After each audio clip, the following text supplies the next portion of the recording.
Versículo 1, yo voy a leer el versículo 1, ustedes el 2 y juntos daremos lectura al versículo número 3. Nos dice la palabra de Dios: al pasar Jesús vio un hombre ciego de nacimiento. Y le preguntaron sus discípulos diciendo: Rabí, ¿quién pecó, este o sus padres, para que haya nacido ciego? Juntos. Respondió Jesús: no es que pecó este ni sus padres, sino para que las obras de Dios se manifiesten en él. Esta mañana aprendimos cómo Jesús, al ir caminando, llegó a este hombre que era ciego de nacimiento, nació con este problema. Y los apóstoles buscaban una respuesta rápida y le preguntaron: Maestro, ¿por qué está ciego? ¿Quién pecó? ¿Pecó él o pecaron sus padres? Buscaban una respuesta rápida y su mente estaba muy estrecha al pensar que los problemas a veces solamente vienen por una razón. Y Jesús, tratando de abrir su entendimiento, le contesta en el versículo 3. Respondiendo Jesús: no es que pecó este ni sus padres. ¿Cuál fue el propósito? Sino para que las obras de Dios se manifiesten en él.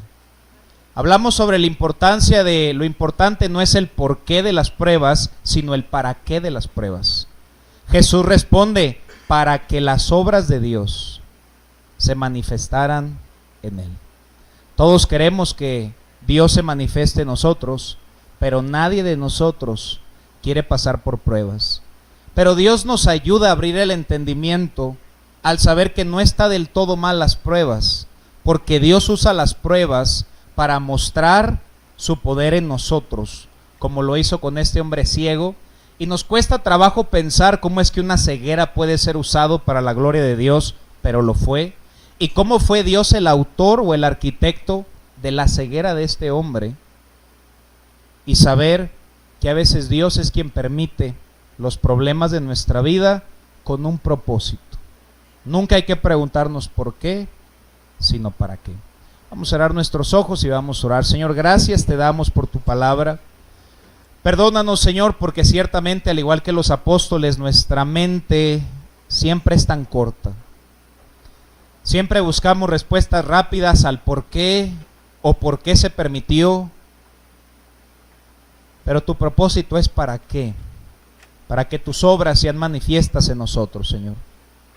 Abre nuestra perspectiva respecto a las pruebas, al saber que tú las permites, para que tú puedas obrar en nuestra vida. Bendice este estudio en el nombre de Cristo, te lo pedimos. Amén. En esta noche vamos a estudiar un pasaje muy familiar. Me parece que todos, si tienen un poco de tiempo en el cristianismo, conocen esta historia. Y existe un pequeño problema en estudiar una historia familiar en la Biblia. No es que sea malo que la Biblia sea familiar para nosotros, todo lo contrario, es bueno que sepamos todas las historias. Pero a veces al comenzar, ya sea en nuestro devocional o en una enseñanza, cuando vamos a la historia, a veces perdemos tantas riquezas dentro de la historia porque ya sabemos cómo termina. Por ejemplo, cuando estudiamos sobre David y Goliat, nunca nos pensamos en el temor que David sintió al pararse enfrente de aquel gran paladín, porque sabemos que al final aventó la piedra y ganó. Y por saber la historia y por ser tan familiar a nosotros, nos perdemos muchas cosas tan grandes. Nunca nos ponemos a pensar cómo se sintió Moisés de solo cuando huyó a Madián de Egipto. No es que huyó una semana o dos, hermanos, huyó 40 años a Madián, errante en el desierto, cuidando las ovejas de Jetro, su suegro. Y por la familiaridad y saber que fue el líder más grande del Antiguo Testamento, perdemos muchas historias en medio por saber el final. La historia que quiero que podamos recordar y estudiar esta noche es la historia de Lázaro. Todos sabemos el final de la historia de Lázaro, pero por unos minutos trata de olvidar la historia para que podamos ir pensando cómo se sintieron. Y a veces nos ilustra cómo nos sentimos nosotros cuando problemas vienen a nuestra vida. Vayamos al libro de Juan capítulo 11, versículo 1. Juan capítulo 11, versículo 1, nuevamente olvida el final de la historia y considera paso a paso cómo se iban sintiendo. Solo sigue con su vista. Estaba entonces enfermo uno llamado Lázaro de Betania, la aldea de María y de Marta su hermano. María, cuyo hermano Lázaro estaba enfermo, fue la que ungió al Señor con perfume y le enjugó los pies con sus cabellos. Enviaron pues las hermanas para decir a Jesús, fíjense lo que dice: Señor, he aquí que el que amas está enfermo. ¿Hay duda alguna de que Jesús amaba a Lázaro, hermanos? El que tú amas, por algo hace un énfasis, el que tú amas está enfermo. Cuando Jesús estaba en Judea, siempre era bien recibido por Marta y María. Conocemos las historias, sabemos cómo Marta estaba afanada y turbada con muchos quehaceres, y los quehaceres eran hacerle de comer a Jesús, y sabemos que María había escogido la buena parte, que era pasar tiempo a los pies de Jesús, la cual nunca le sería quitada, y cuando Jesús pasaba a visitar, entraba a su casa. No era una persona más en la Biblia, había un afecto hacia Marta, hacia María y especialmente hacia Lázaro. El que tú amas está enfermo. Vemos el afecto que Jesús tenía hacia él. Vemos en el versículo número 3, dice la Biblia, que enviaron pues las hermanas para decirle a Jesús: Señor, el que amas está enfermo. En otras palabras, Jesucristo no estaba en la misma ciudad donde estaba Lázaro, pero sí sabían dónde estaba Jesús. Y le enviaron un messenger, hermanos. Le envió un WhatsApp. No sé si enviaron un ciervo, hermano, no sé cómo les llegó, una paloma mensajera. No sé cómo estuvo el asunto. Pero la Biblia nos dice, evidentemente, que sabían dónde estaba Jesús y les enviaron un recado. El mensaje era: Jesús, ¿te acuerdas del que amas? De Lázaro. Está muy enfermo, Jesús. ¿Te imaginas todo el mensaje completo? Jesús, ¿puedes venir? Jesús, estamos muy tristes. Mi hermano se va a morir, Jesús, ¿puedes venir? El mensaje que llegó a Jesús de aquellas dos mujeres. Yo creo que ellas pensaban: si Jesús está dispuesto a sanar a personas que Jesús no conoce, porque así lo hizo, ¿cuánto más no está dispuesto a sanar a aquel que ama? Vamos, hasta aquí viene la historia, hermanos. Jesús iba por todas las aldeas predicando y sanando a gente que ni siquiera conocía o que no amaba como a Lázaro. Ellas pensaban: definitivamente en cuanto reciba mi mensaje, Él tiene que venirse inmediatamente y sanar al que Él ama. Versículo 4. Nuevamente Dios nos ayuda a ver los problemas de otra manera, con un panorama más amplio, porque muchas veces está tan cerrado. Versículo 4 dice: oyéndolo Jesús dijo: esta enfermedad no es para muerte, sino para... Nuevamente esa palabra que aprendimos esta mañana no es: Señor, ¿por qué permites el problema?, sino ¿para qué lo permites? Nos hundimos en el por qué y quién lo permitió, cuando Dios está buscando hacer crecer nuestra mente para que sepamos que todo tiene un propósito. Para esa muerte, nos dice, no es para muerte, sino para la gloria de Dios. Este texto no entra en una mente como la nuestra. ¿Cómo es posible que la muerte de Lázaro pueda ser obrada para la gloria de Dios? Y aparte dice el versículo 3 que al que tú amas. Todo problema que Dios permite en nuestra vida tiene un propósito, aunque no lo entendamos. Humanamente yo no entiendo por qué Jesús dejó que Lázaro muriera, mas sin embargo lo hizo. Y dice: para que el Hijo de Dios sea glorificado por ella. ¿Cuál es ella? La muerte de Lázaro. Y amaba Jesús a Marta. Entonces, Jesús no solo amaba a Lázaro, Jesús amaba a Marta. Y pueden venirse tantas preguntas a nuestra vida. Pero si Jesús amaba a Marta, ¿por qué no le sanó a Lázaro luego y el primer día? ¿Por qué no llegó rápido al rescate? Si es que amaba a Marta y si es que amaba a Lázaro.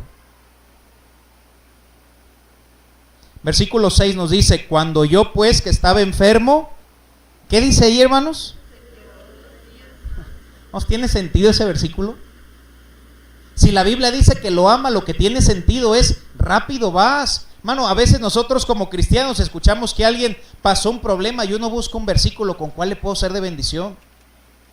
Ese es nuestro pensamiento humano y rápido. Pero al estudiar la Biblia no veo que Jesús haya hecho eso luego. Se quedó 2 días. ¿Sabes cuánto nos tardó leer? ¿Se quedó ahí 2 días más? Se quedó 2 días, como 5 segundos. ¿Sabes la eternidad que fue para Marta y María esos 2 días? Recuerda y piensa la historia. Marta y María agarran a un siervo o alguien y le dice, dile a Jesús que se venga. Va con Jesús y yo creo que ellas estaban en la puerta de la casa donde Lázaro estaba enfermo. Pues yo creo que ya no tarda en llegar Jesús. Pasaba 1 hora, pasaban 2 horas, pasaban 3 horas, pasaban 4. Jesús, ¿qué pasó? Jesús, ahorita nos dice el texto qué tan lejos estaba, creo que dice 2 estadios. No era una distancia tan larga. 8 horas, 9 horas. Marta y María eran humanas. ¿Por qué no llega Jesús? ¿Qué no dijo que me amaba? ¿Qué no dijo que amaba a Lázaro? Ya no son horas, pasa un día. Tal vez Marta y María llorando, pero ¿por qué Jesús no ha llegado? Jesús no fue al instante, no hizo nada en ese momento para aliviar su sufrimiento. Véalo en la Biblia. Y su hermano cada vez más débil. Pasaba 1 día y 5 horas y Jesús no llegaba y Lázaro cada vez más débil y más débil. Probablemente el semblante de la muerte se le veía cada vez más, empezaba a ponerse más pálido. Y la pregunta era la misma, ¿dónde está Jesús? ¿Por qué no ha venido? ¿Por qué no ha llegado? Tal vez Marta le decía a María, pues salte a ver si lo ves por ahí. Y tal vez salía Marta y no han visto a 12 hombres juntos que andan por ahí predicando. No han visto a 12 hombres, a uno que le llaman Jesús, ¿no lo han visto? Desesperada, preguntándose por qué no llega Jesús a ayudarme, si él dijo que me amaba. Y uno tras otro le decía, no conozco a tal hombre. Jesús, ¿de qué Jesús me estás hablando? 12 hombres, no vi un grupo de 7, no sé si sean esos. Y se quedó 2 días más. Su esperanza desvanecía minuto a minuto. Las preguntas empezaban a entrar en la mente de Marta y María. ¿Por qué no ha venido? Tal vez no recibió el mensaje. ¿Dónde estará? ¿Será que Jesús se olvidó de nosotros? Después de todo lo que nosotros hicimos por Él, ¿acaso se olvidó de nosotros? Si ves algunos libros, creen que Lázaro era una persona muy pudiente que ayudó el ministerio terrenal de Jesús. María de Betania fue la que le entregó lo más preciado, que era el perfume de nardo de mucho precio, que excedían los 300 denarios, y se lo entregó a Jesús, lo más preciado que tenía. Y se preguntaban, ¿y no me va a ayudar ahora que yo lo necesito? Jesús, ¿dónde estás? Y Jesús no llegó. Y murió Lázaro. Como que uno puede ir aprendiendo más cosas en la historia si lo vamos viendo poco a poco. Imagínate cómo se sintieron, ¿por qué no llegó? ¿Cómo un Dios de amor puede quedarse inmóvil ante mi sufrimiento? A veces uno puede hacerse tantas preguntas, hermanos. ¿Cómo Dios permite que un esposo deje a su esposa porque se va con otra persona más joven? Infinidad de preguntas pueden venir a nuestra mente. ¿Y por qué? ¿Y por qué? ¿Y por qué? ¿Qué dijo Jesús, hermanos? Versículo 11 dice: dicho esto, les dijo después, nuestro amigo Lázaro duerme, mas voy a despertarle. Yo creo, hermanos, que Lázaro tenía más fe en Jesús que aún muchos de las personas que Jesús había sanado. Y Lázaro, teniendo fe en él, no era sanado, estaba muerto. Y gente que no tenía tanta fe sí recibía milagros mientras Jesús iba caminando por las aldeas predicando. Jesús le dice en el versículo 14, y es algo tremendo, nos dice la Biblia: entonces Jesús les dijo claramente, Lázaro ha muerto, y me alegro. Anteriormente no había versículos, ahorita vamos y decimos versículo 15, pero esa parte no está inspirada, solo la Biblia. Cuando uno lee la Biblia, no es que con un versículo ya se acabó, no, es continuo. La lectura real es: Lázaro ha muerto y me alegro por vosotros. No es como punto y coma. Lázaro murió y me alegro. Ya era suficiente la carga que tenían. Y ahora Jesús le añade: y me alegro. Jesús alegre, ¿cómo podía decir esto? Dos de sus mejores amigas, y no habla de muchas amigas que tenía en la tierra, pero dos de ellas estaban sufriendo y Jesús estaba alegre. ¿Qué pudiera pasar por la mente de Jesús que lo tenía alegre? Debemos saber que Jesús no piensa lo mismo que yo en problemas. Jesús tiene una perspectiva mucho más amplia que nosotros cuando estamos sufriendo, hermanos. Cristo tenía una meta con esto, que valía la pena la agonía emocional de sus amigos. Ojo, él sabía que lo que estaba a punto de pasar era tan grande que valía la pena el dolor y la muerte de su amigo. Yo creo que ellos pensaban pues que puede ser más grande de que muera Lázaro, porque nuestra perspectiva siempre es tan corta. Versículo 18 dice la Biblia: Betania estaba cerca de Jerusalén, como a 15 estadios. Ahí está la distancia que estaba, 15 estadios. Y muchos de los judíos habían venido a Marta y a María para consolarlas. Todos venían a consolarlas, menos Jesús. Qué tremendo.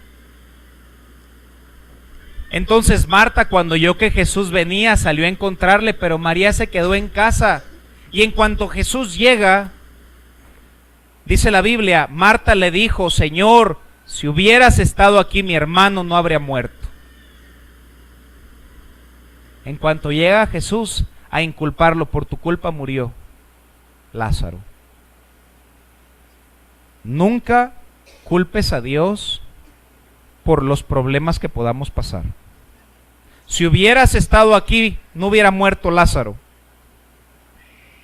Nunca culpes a Dios, hermano. Versículo 34 nos dice la Biblia: cuando llega Jesús para ver dónde estaba Lázaro, le dice, y dijo: ¿dónde le pusiste?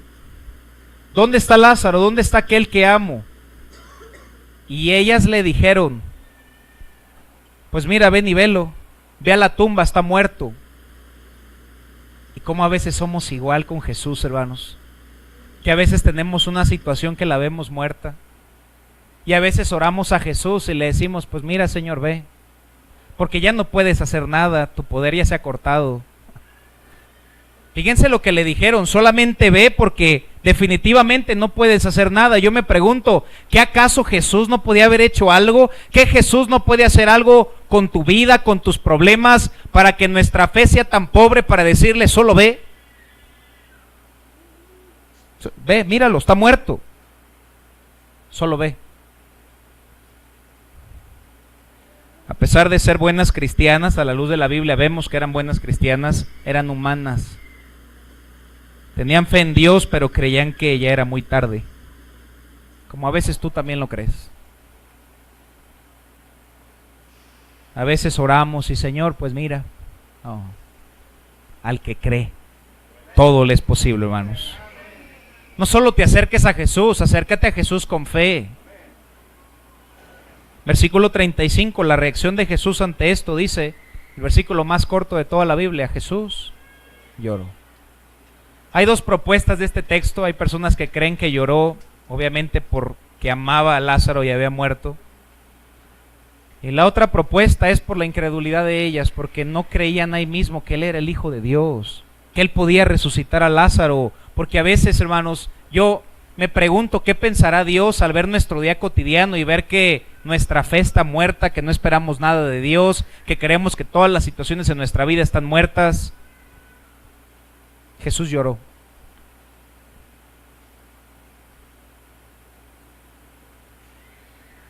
Probablemente Marta y María seguían preguntándose, pues si lo amaba, ¿por qué lo dejó morir? Si sí es cierto que lo amaba, ¿por qué permitió tal tragedia en su vida? Habrá veces que Dios va a interrumpir tu felicidad momentáneamente para llevar a cabo su propósito. Momentáneamente. Vayamos a Hebreos 4:15, hermanos. No quiero que erremos con lo que estoy diciendo. No es como un coach que se ríe cuando sus jugadores están heridos y como si a Dios le diera gusto cuando nos fuera mal. No tomes esa mala impresión. Nos dice la Biblia en Hebreos 4:15, porque no tenemos un sumo sacerdote que no pueda compadecerse de nuestras debilidades, sino uno que fue tentado en todo según nuestra semejanza, pero sin pecado. Jesús se compadece y sabe lo que sientes. Se compadece de nosotros. Es difícil pensar cómo puede alguna tragedia en mi vida obrar para mi beneficio. ¿Cómo puede ser con la muerte de un familiar traer algo bueno al final de la historia? Regresamos a Juan 11:3. Juan 11:3 nos dice la Biblia: enviaron pues las hermanas para decir a Jesús: Señor, he aquí el que amas está enfermo. Versículo 4, oyéndolo Jesús dijo: esta enfermedad no es para muerte, sino para la gloria de Dios, para que el Hijo de Dios sea glorificado en ella. Qué difícil entender ese versículo. Vamos al versículo 41. Entonces quitaron la piedra de donde había sido puesto el muerto, y Jesús, alzando los ojos a lo alto, dijo: Padre, gracias te doy por haberme oído. Yo sabía que siempre me oyes, pero lo dije por causa de la multitud que está alrededor, para que crean. Para que crean. ¿Cuál fue el propósito en la muerte de Lázaro? ¿Por qué Dios permitió que aquel que amaba muriera? Ahí está el versículo. Para que crean. Lázaro era una persona importante en esos días y muchas personas habían ido a su sepulcro. Y cuando Jesucristo obró ese milagro y le dijo: Lázaro, ven fuera, dice la Biblia que muchos, y ahorita vamos a ver el texto, creyeron en Jesús. Jesús tenía dos propósitos con la muerte de Lázaro y Jesús tiene dos propósitos con nuestros problemas. El primer propósito que tiene es que le demos gloria a Dios. Y el segundo es que otros crean en Él. Pero era necesario el sufrimiento de ellos tres para mostrar el poder de Dios. Lázaro murió para que la atención ya no fuera en Lázaro, sino fuera en Dios. Esa fue la meta de Jesús. Vayamos a Juan 17:4. Juan 17:4 dice la Biblia: yo te he glorificado en la tierra. La meta de cada cristiano es glorificar a Dios en nuestras vidas. Vayamos a Filipenses 1:20. Nuevamente difícil de entender el versículo que estamos a punto de leer.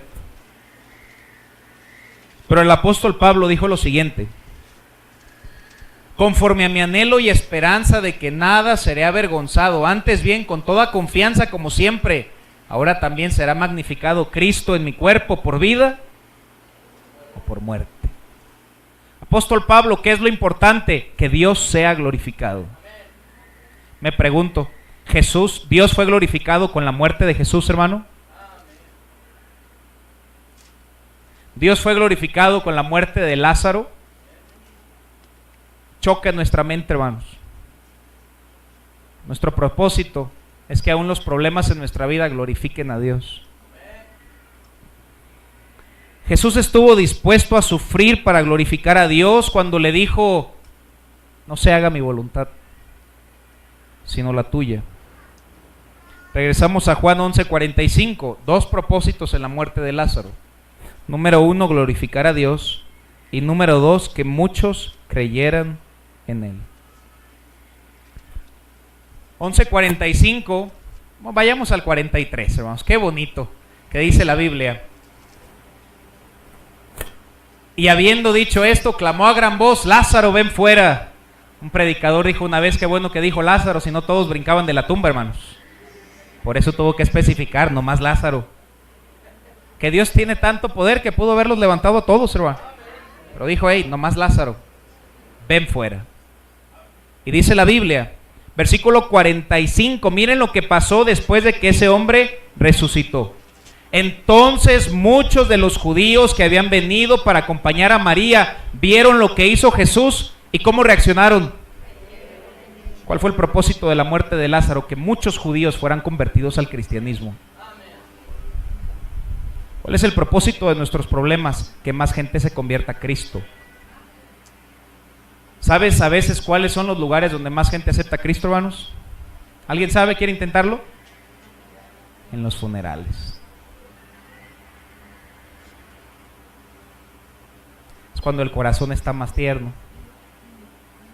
Y aunque a veces no vemos la muerte de una persona y nos duele tanto, después se para el predicador del evangelio y 20, 40, 50, 100, 200 almas aceptan a Cristo como su Salvador personal, y Dios fue glorificado con la muerte de esa persona. Pablo dijo: por vida o por muerte.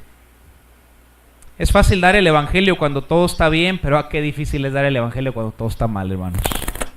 Y pesa más cuando te está yendo bien mal y dices Dios es bueno, que cuando estás bien y dices Dios es bien bueno.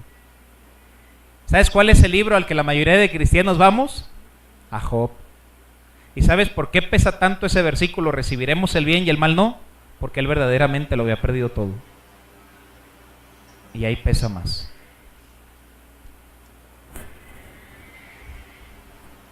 Estaba leyendo en esta semana sobre un doctor. Su hijo había nacido con algunos problemas y él dijo: ¿cómo le voy a decir a mi esposa esta noticia?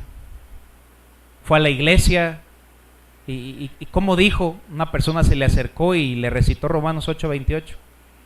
Los que aman a Dios, todas las cosas obran para bien. Y después fue aquel pasaje de Moisés y le dijo: ¿quién le dio la boca al hombre? ¿Quién hizo al hombre? ¿Quién lo hizo? Fue Dios, y tu hijo es un milagro de Dios. Él diciéndole fue y le contó a su esposa: Dios nos dio un milagro.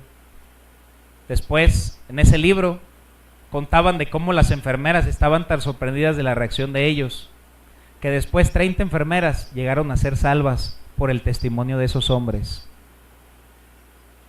Cualquier cosa en nuestra vida, todo es usado para la gloria de Dios, hermanos. Vayamos a 2 Corintios 4:17.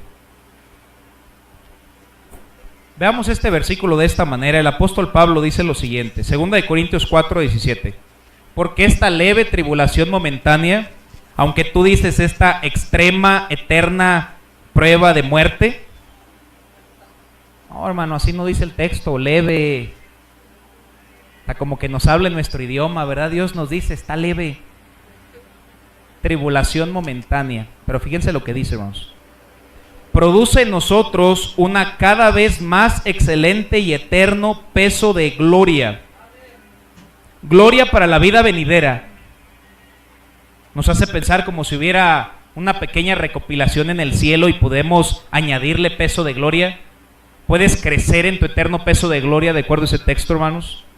Por eso nos dice el versículo 18, no mirando las cosas que se ven, sino las que no se ven. Pues las que se ven son temporales, pero las que no se ven, qué bendición que son eternas, hermano. Uno diría, bueno, Lázaro sí resucitó, pero mi familiar no. Yo sé que eso le funcionó a los héroes de la Biblia, pero a mí no me funcionó. Mi pareja se quedó muerta, mi hijo, desconozco el caso de cada persona. Tal vez alguien pueda decir, yo no veo cómo Dios haya glorificado en la muerte de algún familiar en mi vida. El milagro de Lázaro fue momentáneo, hermanos. Aunque fue glorioso y espectacular, fue momentáneo. ¿Sabes cuál es el milagro más grande? Cuando todos y cada uno de nosotros, el día de nuestra muerte, resucitemos para vida eterna, hermanos. Ese milagro no es pasajero. Es más grande el milagro que tú y yo vayamos al cielo que Lázaro haya resucitado por unos cuantos años más.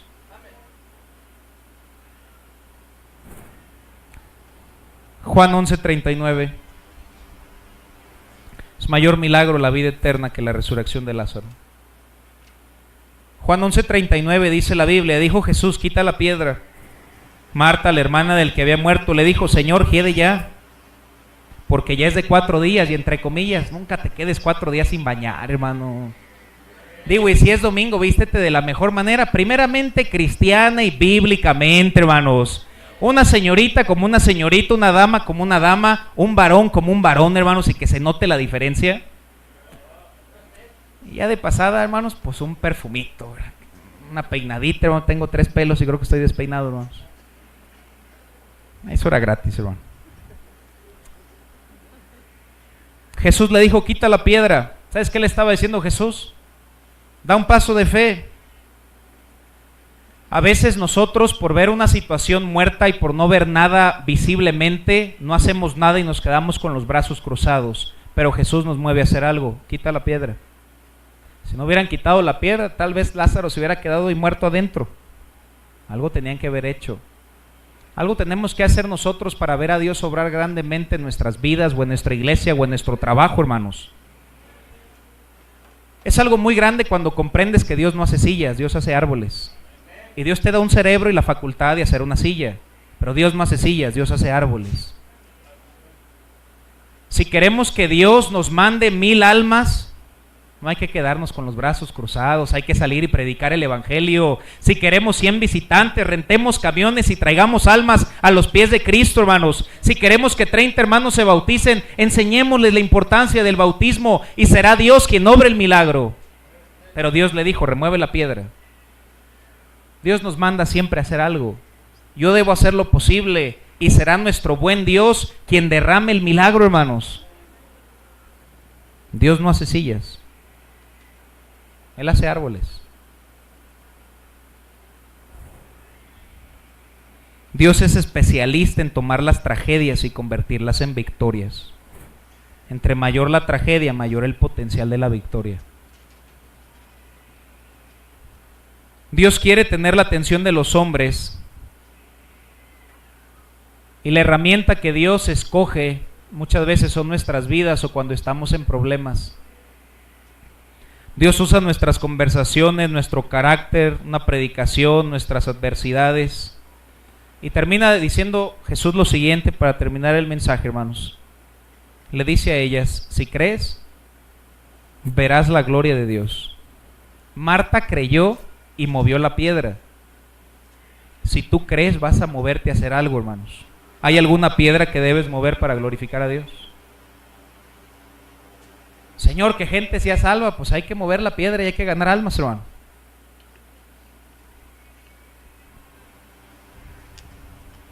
¿Dependes tu fe solo de las cosas que puedes ver? Marta y María estaban afuera de la tumba con la piedra y tuvieron tal fe al creer que había resucitado que movieron la piedra. Creyeron sin verlo. ¿Has tenido una vista muy corta y no has visto más allá de lo que has perdido? Sabiendo que Dios está detrás haciendo algo más grande. Solo tienes 2 opciones y con esto termino. Número 1, puedes confiar en que Dios se glorificará en ese problema que tú tienes de alguna manera. O número 2, puedes fijar todo tu tiempo en tus pérdidas y hundirte en la depresión y perder lo que Dios quería hacer. Alguien dijo lo siguiente: puede ser que regrese con una armadura gastada, llena de remiendos, con dobleces y vieja. Puede ser que enfrente lo duro de la batalla para liberar a los condenados y a los esclavos. Y puede ser que tenga que conocer el dolor y el rechazo, la traición de mis amigos, pero la gloria que me espera al final hará que todo valga la pena. Al final. Ahorita no. Al final. Todo habrá valido la pena. Sé fiel y algún día podremos decir, valió la pena. Vamos a cerrar nuestros ojos y vamos a orar.